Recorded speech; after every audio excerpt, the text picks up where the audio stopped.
लाहौर में लॉकडाउन ख़त्म, शहर की छोटी बड़ी तमाम मार्केटें खुल गई। लाहौर के छोटे बड़े बाज़ार भी खुल गए।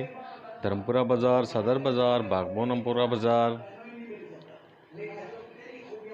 शालामार बाज़ार, अनारकली बाज़ार खुल गए। बाज़ारों में ख़रीदारों का रश। लाहौर शहर में लगने वाला लॉकडाउन बंद होने के साथ ही बाज़ारों की रौनक वापस आ गई। ताजरों ने मुतालबा किया है कि हमारा टाइम 7 बजे से बढ़ाकर रात 12 बजे तक किया जाए, क्योंकि दिन में गर्मी होती है तो अक्सर शहरी शाम के टाइम निकलते हैं जिस टाइम हम दुकानें बंद कर रहे होते हैं। लिहाजा हमारी हुकूमत से अपील है कि हमारा टाइम बढ़ा के रात 12 बजे तक किया जाए, ताकि परेशान हाल ताजर अपना कारोबार बेहतर तरीके से कर सकें। सिटी वन न्यूज़ के साथ अरशद अली, लाहौर।